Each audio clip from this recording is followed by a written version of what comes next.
All right, welcome Inner Siege fans and friends. We are on the road for this edition of Metal Roots, and we are in Arizona. I'm not going to say where, just Arizona. We'll leave that for you to figure out. But I am here with a good friend of mine, Mr. Craig Wisnom, the ultimate supporter of heavy metal. If you don't know this guy, you need to. He is one of the biggest and staunchest supporters of metal there is. So I thought today we're going to interview him about his metal roots and see why did he get into this music we all love, and what was the, start of that for him. So here we go. So Craig, why heavy metal? What got you into it? Like, what age did you discover it? I was probably about 15 years old. As it says in the Y&T song, In the Name of Rock, I was a tough 15. I heard a guitar scream, and I knew I'd never be the same. Now, I wasn't actually that tough, but I was 15, so That qualifies. But yes, I was raised by parents who were a bit older, so they weren't really like into rock or popular music. It was older standards, so all of that was something I hadn't experienced at all. I'm an only child, so I had no older brothers and sisters to introduce me to different music. So it was in junior high. I remember there was an air band contest, and a couple of the air bands who were doing a Judas Priest song put up some flyers, and all they did was list some of the album titles. But man, it got me curious about it. And there was a concert. It was Motley Crue opening for Ozzy Osbourne, Shout at the Devil, and Bark at the Moon tour. And so I heard kids talking about it, saw the t-shirts, etc.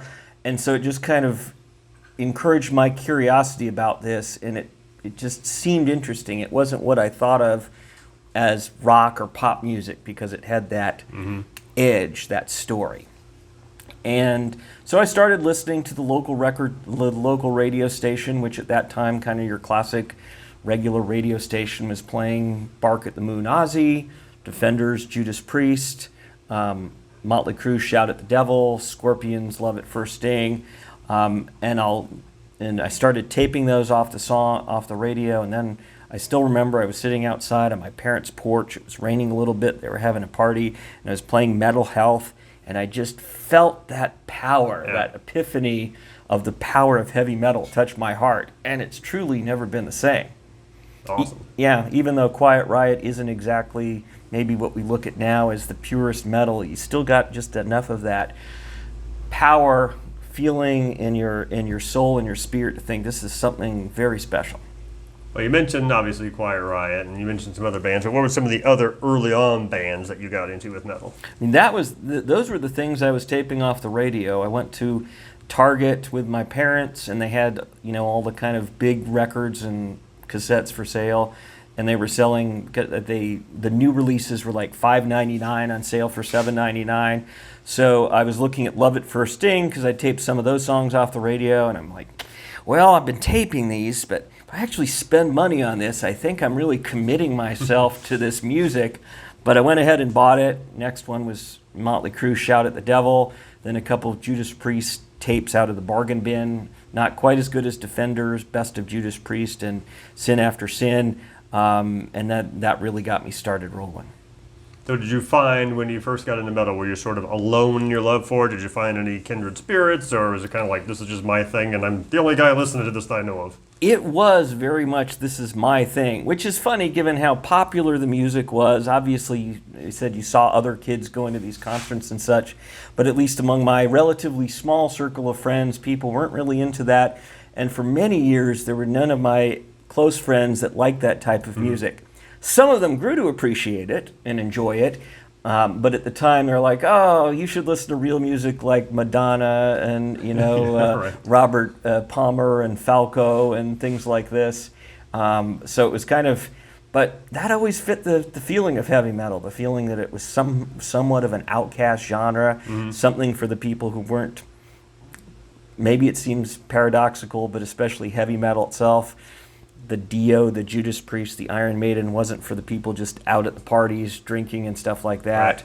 Right. It was for people maybe who felt a little bit more isolated. I think Dio always had that motif with his songs that really spoke to people like me. Yeah. So which bands would you say early on were your favorites? Which ones resonated the most with you? I think it pretty quickly became Judas Priest is my favorite band for a while. Defenders was out at that time, and that album, Freewheel Burning, The Sentinel, I mean, I heard a song like The Sentinel and thought, okay, this isn't about parties or, heartbreak or love. It's about a warrior throwing knives, an epic battle in Streets After Midnight. Like, this is what I'm loving, a story, something a little bit more to that feeling. So that Judas Priest really quickly became one of my favorites. And 45 years later, we were here together because we were supposed to be attending the Judas Priest concert tonight. And unfortunately, due to Richie's health issues, not able to attend. Got to give the guy a shout out for one of the most metal moments of all, finishing the Painkiller solo while he's got his aorta burst and blood rushing through his cavities. So we hope he's doing better and understand why they had to cancel it. But that's why we're here, because of that Judas Priest. And the feeling of Judas Priest's guitars, Rob's vocals, Rob's lyrics. They had their highs and their lows, and sometimes they were more serious and more poignant, and sometimes they went for a more commercial approach. They certainly had breadth. But, some of Rob's songs, like Here Come the Tears, with that kind of poignant, emotional feeling, and, the rage of Screaming for Vengeance, the soul-rending passion of Devil's Child, and still kind of that emotional warmth and humanity of something like Fever off Screaming for Vengeance. They just really stuck with me. And, all these years later, there's so many great bands and so many bands that have been the best at one time or another. You just can't quote them, but they were one of my favorites. When I discovered Queensryche a couple years later with A Warning, again, they're talking to me. You read the lyrics to Roads to Madness, this epic, majestic refinement to the metal power. That was tremendously important to me. And then, it's kind of funny. You start out thinking, well, Ozzy and Judas Priest are kind of this tough heavy metal. And then there's these other bands I don't know as well. They're probably scarier and a little more, maybe they're not as good. And gradually that world opened up and you'd start exploring and, hearing things like Metal Blade Records and Fate's Warning, especially Awaken the Guardian, which I was going to go there. Always consider the greatest album in the history of mankind, and frankly, the greatest art in the history of mankind, as I once wrote in a college essay that I did get an A on. And from there, there's just been, metal has bloomed with so many artistic roots and so many tendrils out there. But Judas Priest has had an awful lot to do with it, not just personally, but when you see what it's done to the world of heavy metal. You see, 1976, they released Sad Wings of Destiny when these guys had no money, shoestring budget, and you hear Rob's blues-soaked vocals on Victim of Changes. You hear this beginning of this fast, aggressive, Iron Maiden-inspiring guitar work on The Ripper. You get Rob's vocals on Dreamer Deceiver, which I don't know how anyone could sing that high. Tyrant, you get kind of this proto-power metal with a fantasy theme and these really melodic choruses. Genocide with this, I think, again, kind of proto-thrash with the bridge to that song where Rob's kind of snarling out this staccato rhythm that's, to me, the birth of thrash. So they had an awful lot to do with it. So that was, like me, you started to discover metal in the mid-'80s, and then we had the boom with just all the metal. And then we hit the early 90s, mid-'90s, the late 90s, and there's nothing, right? At least in the States. So how did you soldier on when there was just this whole lack of our kind of metal out there anymore? It's tough, and I'll be honest enough to my shame that at the time you're like watching Headbangers Ball and they're playing Nirvana and Pearl Jam, and you're not really digging it, but you're like, well, maybe I'll try ordering those from the record clubs because there's nothing else for me to buy and see if maybe I get into this. Obviously, it didn't take it all. So to a certain extent, you are clinging to the stuff you had before, but there's always that part of us. I want to buy more. I want to hear new bands. I want to hear new albums and things like that.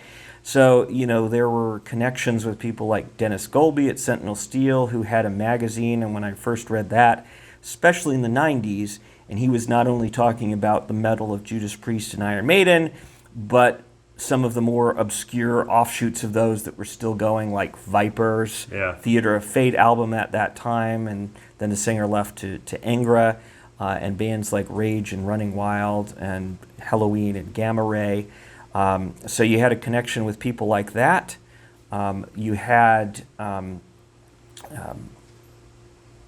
trying to find new sources. I found like this company that sold imports, and so you went through this newsprint catalog that had 2,000 CDs available That from you never heard of, overseas, yeah. and you're looking through it and say, oh, there's a new Rage album apparently, because I've never heard of that one. It's before the internet, kids. No metal archives, no way to look it up and say, well, what does this band have a new album or not? Sometimes this is the only sources. You read something in an ad like that, and like, Yeah. oh, I guess there's a Rage or Running Wild album I don't know about. I'm going to order them from overseas. I'll wait 7 or 8 weeks. I'll pay $30. Right. And that's what you had to do to get the metal in those days. So let's fast forward now. It's the internet age. Now we have everything at our fingertips. Plethora of bands. More of our kind of metal than ever before. So what are some of the bands that you've gravitated to nowadays?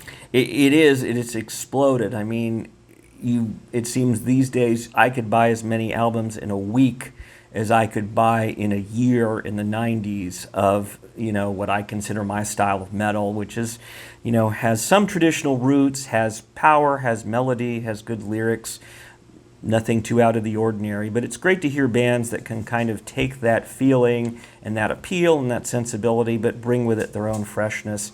A lot of bands that are hard to keep track of, but things like Ross the Boss, the Manowar guitarist. I hope people aren't sleeping on his last couple solo albums because they're sensational, and they have exactly what you want, that appeal of classic metal with just enough freshness and innovation to feel like you're not just recycling things. Cloven Hoof, their last album was sensational. Death Dealer, which is a combination of people from Cage, Ross the Boss, other bands, they're fantastic. Judicator's another great one. They've kind of moved away and the band's changed a little bit, but they were a Tucson band, which was pretty rare. Yeah. And so you've got newer bands out there, Helion Prime, great bands, but you've also got classic bands. The new KK I think is very good. The last Judas Priest, now I've lost track, it's been a couple years. It's been 3 or 4, believe it or not. Yeah, I'm very old. I was telling people about Richie Faulkner at work, and I said, and I can't believe it, it's the young guy from the band. He's in his 20s. And apparently I looked it up and saw he was actually 41, which we just lose track of time. But you've got great old bands, Overkill, Accept, Death Angel, creating Saxon, creating great new music. You've got a lot of great new bands. You've got a lot of labels re-releasing older stuff, classic things like that. The new Halloween was pretty inspirational in terms of bringing that whole band together in a pretty special project. Yeah. So, yeah. I know in the case of our band, we wrote a song called Power Metal Glory, which is about this very thing. It's about that first time you heard heavy metal, what it meant to you, what it did to you, how you embraced it, how, this bunch of friends we have is now our tribe, right? We've got this group of friends that around the world because of heavy metal. So what has heavy metal meant for you in terms of like just emotional, spiritual, whatever? I mean, it's been my rock, and there's, other than my family, my wife and my kids, there's been nothing comparable to its role in my life. And I oftentimes think I'm not sure how I would have gotten to that point without metal to support me, especially the years when you're lonely, when you haven't found someone, when you haven't found a family, when you feel like the world's crazy. I may feel like the world's crazy now, but at least I've got, a wife to console with and kids to be part of. So even without the human contact of other people, the metal itself, that, you go back to those Dio songs that kind of say, look, you know what it's like to understand, to be alone, to be a dreamer, to be someone who, doesn't just stand in a circle, which is a way to survive, but someone who reaches for something more, or simply dreams, or simply feels isolated. Yeah. And that power, that emotion, that catharsis, that intellect, all of it just came together to help embrace and strengthen what I am and make life livable and give you inspiration, and really can't give it enough. Yeah. And on another front, it really is amazing. One thing I liked about Power Metal Glory, which I hadn't quite gotten from the plethora of three amigos filmed in Tucson, everybody, which Wade may not tell you where we are, but we're in Tucson. And so that's a plethora of songs about the glory of heavy metal. Is that your song talked about meeting people, those friendships, and not just the I'm banging my fist next to you at the concert, which is cool, but these people I've met and my very best friends in the world are all people somehow connected with metal one or another, and people who, 26, 27 years ago I was studying the bar with at the same time they were, and 27 years later you're still seeing things from them every day on Facebook or commenting with them or chatting with them about their concerts they're going to. So it really is in some way related to all the best friendships in my life. Well, for those who don't know, Craig and I met because of one album which he referenced earlier, and that was Fate's Warning's Awaken the Guardian. He was writing for like an online web type zine or something, a magazine, and I had seen some reviews and thought, man, this guy and I have the same taste. So I think I reached out to you, and then that's how it started. A bunch of like emails back and forth, and it formed a friendship that went from emails to finally some phone calls to finally getting together for the first time in 2010. Well, actually, you came out for my birthday 13 years ago. And then 2010, I came out here for the first time, and now I'm out here again, and he's been to Illinois since then. So all because of Fate's Warning and their incredible album, Awaken the Guardian, and a love for metal. It's built this friendship that's gone, how many years? I can't do math, or at least I don't do it unless I'm getting paid for it. Yeah, well, I tell you, we both have 21-year-old sons. Well, that was another part of the bonding, because somewhere very on in our earlier communication, it was like, man, I've got something really exciting to tell you. But I'm a little nervous. I'm going to have a child, and it's like, well, that's interesting, because the exact same thing happened to us. So we have kids almost exactly the same age, and they're 2 weeks apart. Yeah. So we had all these life phases going on at the same time. So it just blossomed into this friendship, and so it's been going. Like I say, our sons are 21, but we were writing, contacting each other a couple of years before that, at least 2 or 3 before that. So it's a friendship that's gone on 20 plus years, thanks to heavy metal and thanks to music. So and it's continued even when there's been plenty of metal to listen to. Back then, we were so starved we didn't have anything to do, so we would have time to write back and such. But it's been great, and there's always something really in depth about people who you share things with and approach metal the same way. Exactly. Well, I don't know if I have any other questions. Just wanted to learn about how you got into metal and why and what it means to you, and Well, I appreciate it. I don't know that my dogs are in the picture at all. If it seems like it's inappropriate to have dogs in this type of setting, I just wanted to let you know both of them have their official Judas Priest Screaming for Vengeance dog collars, so that's why we were able to let them in. And then if one of them is going to be peering in the frame right now, I don't know, she's climbing on the chair. So this is as real as it gets, folks. Yeah, dogs and heavy metal. The excitement of a live recording of something that will be edited and shown much later on. So and thanks. I of course encourage everybody who's at all involved. I'm assuming people watching this will know Inner Siege. We'll pick up their latest CD, but I heartily recommend it for everybody else out there.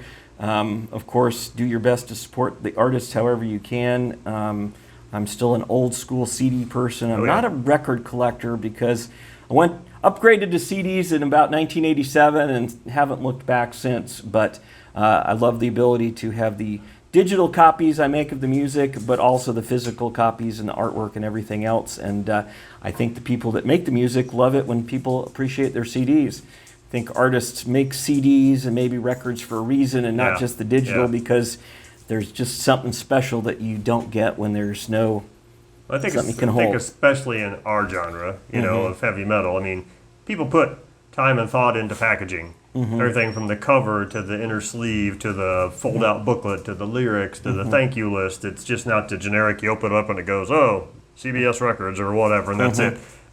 Those were a crushing disappointment back in the day.